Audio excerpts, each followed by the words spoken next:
Students.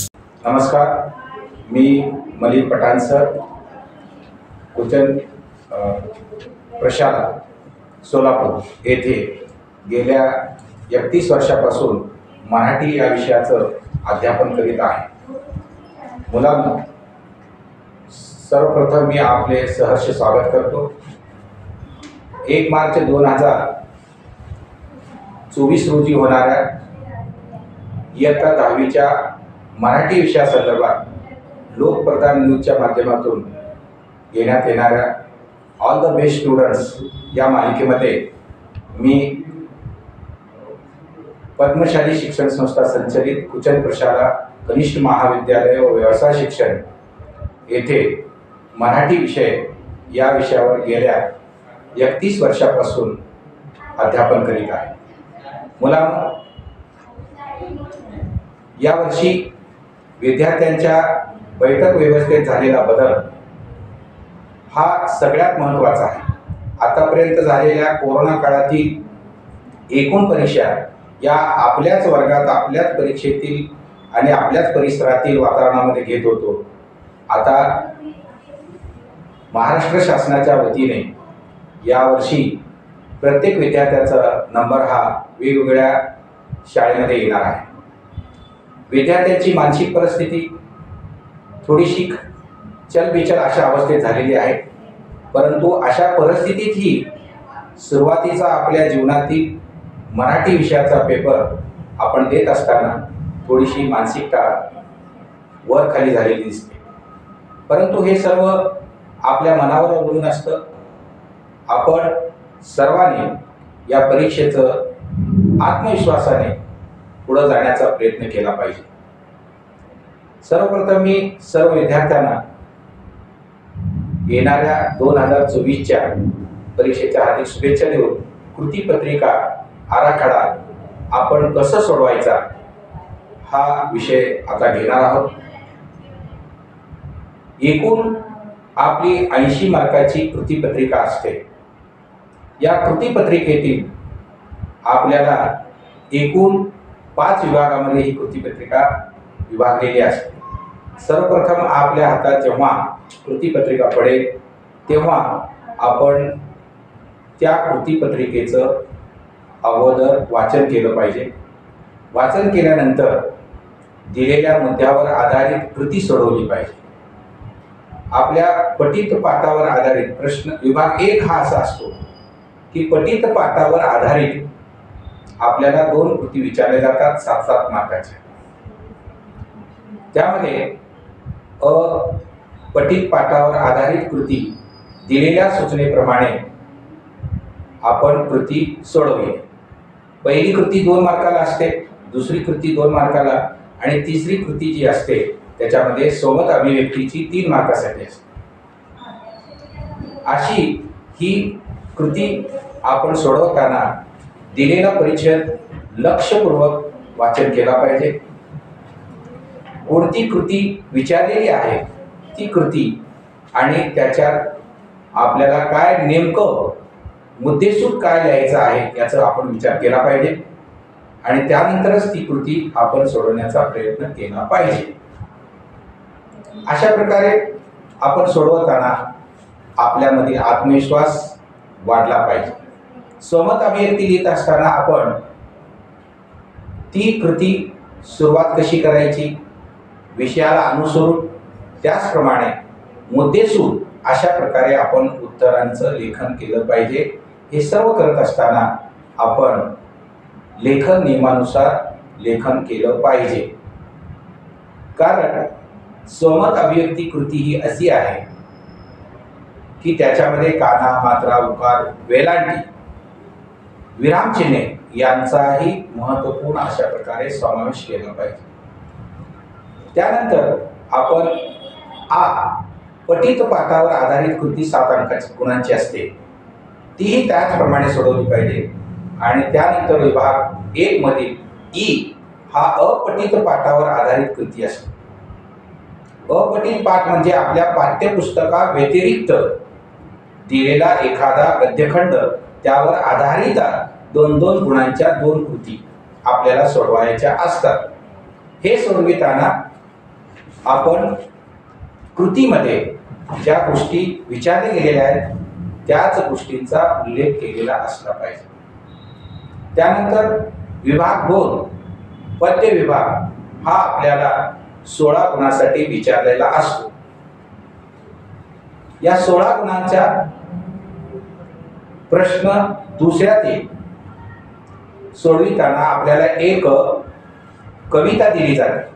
त्या कवितेवर आधारित 2-2 गुणांच्या 4 कृती विचारल्या जातात. प्रत्येक कृतीला 2 गुण असतात.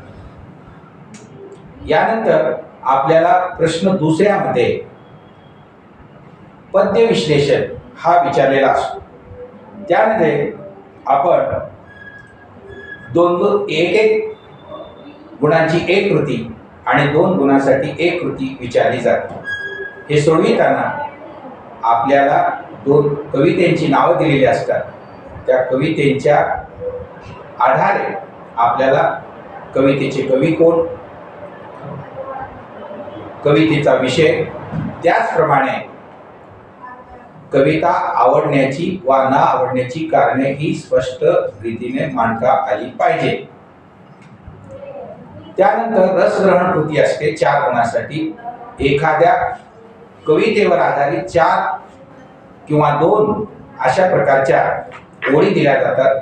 त्याच्यावर भाषा सौंदर्य, आशय सौंदर्य व काव्य सौंदर्य याविषयी आपल्याला आपले मत प्रकट करायचे असते.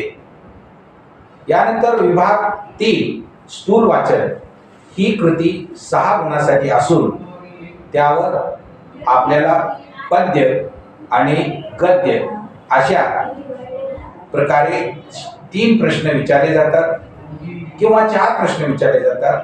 पैकी 2 प्रश्नांची उत्तरे आपल्याला लिहावायची असतात. हे लिखाण करत असताना कवितेचा आशय किंवा एखाद्या गद्यखंडाचा आशय दिलेल्या प्रश्नांच्या आधारे आपल्याला ती सोडवायची असते.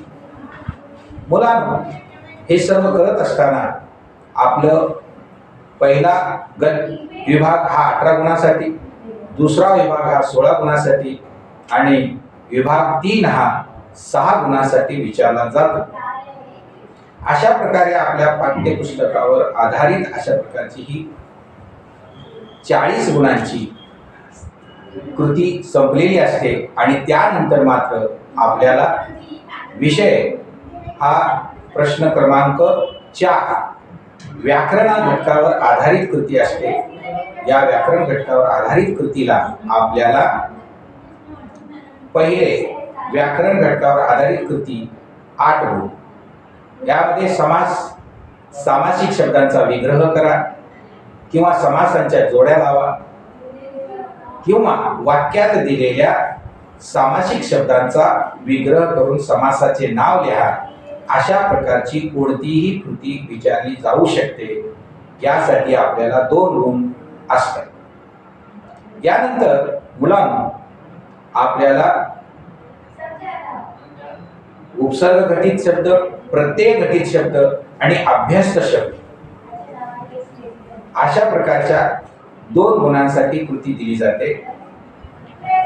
ही सोडविताना कोणत्या गटातला कोणता शब्द आहे हे सोडविणे आवश्यक आहे. यानंतर आपल्याला 4 गुणांसाठी एकूण वाक्प्रचारांचा अर्थ सांगून वाक्यात उपयोग करा. अशा प्रकारे 4 गुणांसाठी एक कृती विचारली जाऊ शकते. व्याकरण घटकावर आधारित ही सामासिक शब्दांचा विग्रह करा, शब्दसिद्धी अशा प्रकारचे 4, 2 आणि 2 ही व्याकरण घटकातील कृती आपल्याला सोडवायची असते. यानंतर आपल्याला भाषिक घटकावर आधारित कृती विचारली जाऊ शकते 8 गुणांसाठी. आता या 8 गुणांच्या कृतीवर ज्या भाषिक घटकावर आधारित कृती असू शकते ती समानार्थी शब्द ओळखा, समानार्थी शब्द लिहा, विरोधार्थी शब्द, लिंग, वचन, शब्द समूहाबद्दल एक शब्द. त्याचप्रमाणे आपल्याला दिलेल्या शब्दातून 4 अर्थपूर्ण शब्द तयार करणे, विरामचिन्हे ओळखा. त्याचप्रमाणे आपल्याला पारिभाषिक शब्द किंवा याच्या नंतर आपल्याला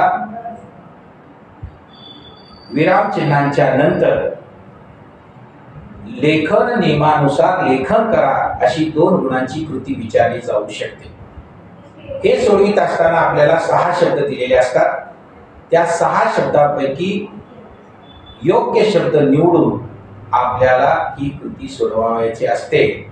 अशा प्रकारे आपल्याला व्याकरण घटकावर आधारित, भाषिक घटकावर आधारित कृतींना एकूण 8 आणि 8 16 गुणांची कृती विचारली जाऊ शकते.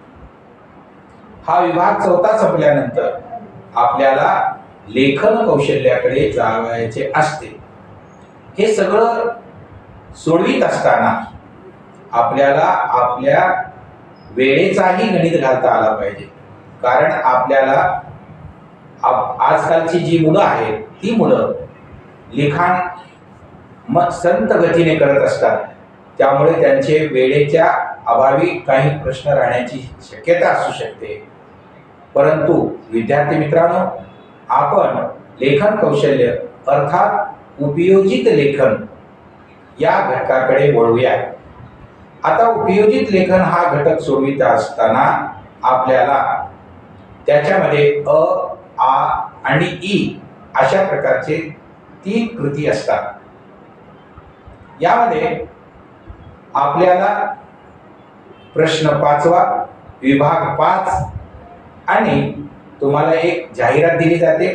त्या जाहिरातीवर आधारित आपल्याला 2 कृती सोडवायच्या असतात. पैकी आपल्याला 6 गुण असतात. दिलेली जाहिरात आपण व्यवस्थितपणे वाचली पाहिजे. त्यानंतर आपल्याला ती कृती एक पत्रलेखनाची कृती असू शकते अथवा त्याला अथवा असतो तो म्हणजे प्रश्न क्रमांक 1 ई या भागातील अपठित उतार्याचा 1/3 सारांश लेखन करा. विद्यार्थी मित्रांनो, आपण या उपयोजित लेखनातील पत्र किंवा 1/3 सारांश लेखन करा यावर आधारित आपल्याला कृती सोडवायची असते. गुण 6 असतात.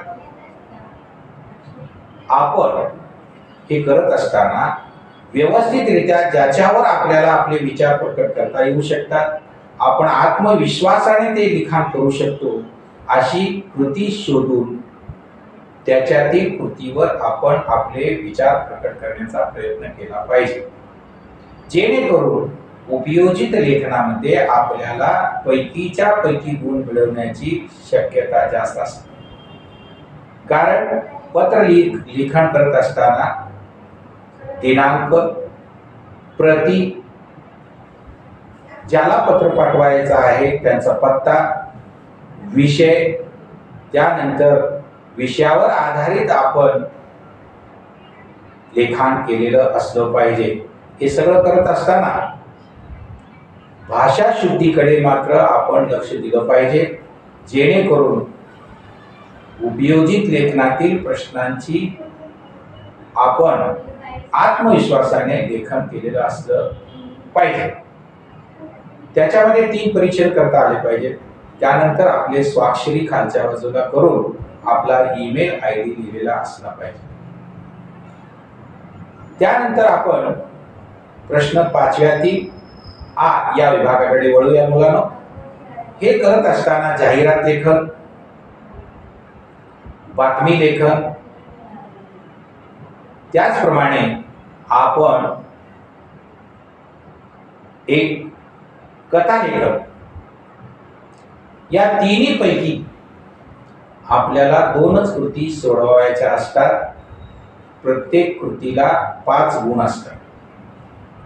या 5 गुणांची आपण कृती सोडवित असताना या तिन्ही पैकी ज्याच्यावर आपल्याला जास्तीत जास्त लिखाण करता येईल, उदाहरणार्थ कथा लेखन करत असताना कथा दिलेल्या मुद्द्यावर आधारित असली पाहिजे. कथेची सुरुवात अगदी त्या प्रस्तावनेमध्ये व्यवस्थित रीतीनं केलं असलं पाहिजे. कथा लिखाण करत असताना आपण प्रस्तावना, मध्य आणि त्याचा शेवट हा व्यवस्थित रीतीनं केलं पाहिजे. हे करत असताना भाषा शुद्धीकडे, त्याचप्रमाणे व्याकरणाच्या दृष्टीने होणाऱ्या चुका आपण टाळण्याचा प्रयत्न केला पाहिजे. शुद्ध लेखन अत्यंत महत्वाचा घटक आहे.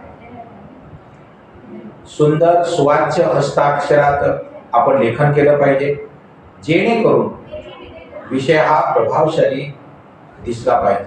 कथेला शीर्षक दिला पाहिजे, त्यासाठी आपल्याला 1 मार्क मिळतो.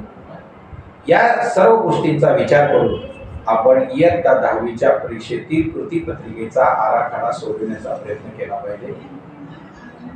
बातमी लेखन असेल, दिलेल्या विषयावर आधारित बातमीची सुरुवात, त्यातील व्यक्ती, अध्यक्ष, प्रमुख पाहुणे, कार्यक्रम कधी सुरू झाला, केव्हा सुरू झाला, त्याची समाप्ती कशी झाली, या सर्व घटकांचा यामध्ये समावेश आपला असला पाहिजे.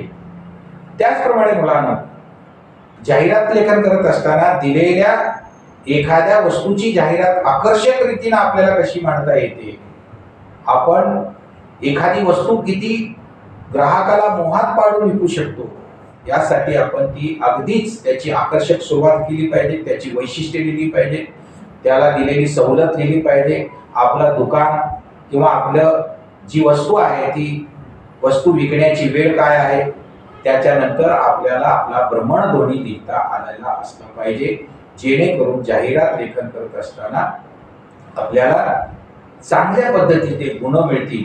आणि हे सगळं करत असताना आजकालचे विद्यार्थी मित्र काय करत आहेत, जाहिरात लेखन करत असताना पेन्सिलनं बॉक्स तयार करतात. मुलांनो, पेन्सिलचा वापर कधीच नाही केला पाहिजे. आपण सर्व कृती, आकृती किंवा त्याच्यातील जे काय आपण सोडवणाऱ्या घटकांचा भाग आहे, आकृती काढणार आहोत किंवा आकृतीबद्ध सोडवणार आहोत, तो पूर्ण आकृती ही पेननेच काढलेली असली पाहिजे. यानंतर मुलांना आपण विभाग 5 मधील ई या विभागाकडे जाणार आहोत. या विभागामध्ये आपल्याला लेखन कौशल्यावर आधारित कृती सोडवायची असते. यामध्ये आपल्याला 3 घटक दिलेले असतात: प्रसंग लेखन, आत्मकथन आणि वैचारिक लेखन. आता आपल्या समोर दिलेला जो प्रसंग आहे, तो प्रसंग घटनाक्रमानुसार आपल्याला अभिव्यक्त करता आला पाहिजे. त्याची रचना किंवा त्याची मांडणी अगदीच व्यवस्थितरित्या करता आली पाहिजे. हे सर्व करत असताना आपण मुद्देसूद परिच्छेद करून लिखाण केलं पाहिजे. आणि त्याचप्रमाणे मुलांनो, आपण भाषा शुद्धीकडे लक्ष दिलेलं असलं पाहिजे. आता प्रसंग लेखन करत असताना आपण कोणत्या मुद्दा लक्षात घ्यायला पाहिजे, प्रसंगानुरूप आपल्याला लेखन करता आलं पाहिजे. घटना कशी घडत गेली त्या घटनेकडे पाहून आपले विचारांना प्राधान्य देत आपलं लेखन केलं पाहिजे. मुलांना आता आपण आत्मकथनाकडे जाऊया. आत्मकथन हा एक लेखनाचा प्रकार आहे. आत्मकथन प्रथम पुरुषी एकवचनी लेखन आपण केलं पाहिजे. उदाहरणार्थ एका सैनिकाची आत्मकथा, शेतकऱ्याची आत्मकथा, पुस्तकाची आत्मकथा, हे सगळं सोडवित असताना मी स्वतः सैनिक आहे, मी शेतकरी आहे, मी एक पुस्तक बोलतोय, अशा प्रकारची आपली स्वतः प्रथम पुरुषी एकवचनी याच्यामध्ये आपल्याला लेखन करायचं असतं. आजकाल मी पाहतो की अनेक विद्यार्थी निबंध, आत्मकथन लिहित असताना, हा निबंधाचाच एक प्रकार आहे, हे सगळं लिहित असताना मुले त्याची सुरुवात चांगली करत नाही, विषयाचं विवेचन नीट होत नाही आणि शेवट देखील नीट होत नसतो. यामुळे आपले मार्क जातात. अगदीच व्यवस्थित लिखाण अगर आपण केलं तर आपल्याला या 8 गुणांच्या प्रश्नाचे 8 पैकी 8 गुण मिळवता येतात। हे सर्व करत असताना भाषा शुद्धी स्पष्ट सुंदर व स्वाच्य हस्ताक्षर असणे आवश्यक असते। मुलांनो, यानंतर आपण वैचारिक लेखन या भागाकडे जाऊया। वैचारिक लेखन करत असताना आपण विचारपूर्वक विचारांना प्राधान्य देऊन केलेलं लेखन म्हणजे वैचारिक लेखन असू शकते। हे सर्व करत असताना आपल्या कलेची, कौशल्याची आणि आपल्या विचारांची कस याच्यामध्ये लागते। हे वैचारिक लेखन प्रसंगाला अनुसरून विचारावर आधारित कृती असल्याने आपण व्यवस्थितरित्या हे सगळे 3 पैकी कोणतीही एकच कृती आपल्याला सोडवायची असते, इतकं लक्षात ठेवा। कारण मुले या 3ही कृतींना थोडे थोडे स्पर्श करतात, त्याच्यामध्ये आपला वेळ जातो आणि पैकी एकच सोडवण्याचे असल्यामुळे आपल्याला आपले मार्क कमी होतात। कारण आजकालचे विद्यार्थी हे 3 विचारलेले आहेत असे समजून तिन्ही कृती सोडवण्याचा प्रयत्न करत असतात। मुलांनो, इतके ध्यानात ठेवा, लक्षात ठेवा की आपल्याला पैकी एकच कृती सोडवायची असते, म्हणजे वैचारिक लेखन, आत्मकथन आणि प्रसंग लेखन या 3 पैकी एकच कृती सोडवणे आवश्यक असते। हे सगळं करत असताना आपण एक कृती सोडवावं आणि सगळ्यात महत्त्वाचा मुद्दा म्हणजे वेळ आणि गुणांची व्यवस्थितरित्या सांगड घालून ही कृतीपत्रिका सहज व सोप्या भाषेमध्ये आत्मविश्वासाने जर आपण सोडवण्याचा प्रयत्न केला की निश्चितच आपण घवघवीत यश संपादन करू शकतो, अशा प्रकारची मी आपल्याला ग्वाही देतो। आणि हे सगळं करत असताना मी पद्मशाली शिक्षण संस्था संचलित कुचन प्रशाला कनिष्ठ महाविद्यालय व व्यवसाय शिक्षण विभागाचे आमचे प्राचार्य माननीय श्री मेटे सर, पद्मशाली शिक्षण संस्थेचे सचिव माननीय श्री दशरथजी गोप, अध्यक्ष काशीनाथ गड्डम सर, विश्वस्त मंडळ या सर्वांचं मी पुन्हा एकदा मनपूर्वक आभार मानतो। आणि मी येथे तुम्हा सर्व विद्यार्थ्यांना परीक्षेसाठी येणाऱ्या 2024च्या परीक्षेसाठी मनपूर्वक हार्दिक शुभेच्छा देऊन माझे 2 शब्द संपवतो। लोकप्रधान चॅनलचं मी मनपूर्वक आभार व्यक्त करतो की त्यांनी मला इथे बोलण्याची आणि 10वीच्या विद्यार्थ्यांशी संवाद साधण्याची संधी दिली। सर्व विद्यार्थ्यांना माझ्यातर्फे आणि बेस्ट लोकप्रधान न्यूज चॅनलच्या वतीनं बेस्ट ऑफ लक बोलून मी माझे 2 शब्द संपवतो। जय हिंद, जय महाराष्ट्र।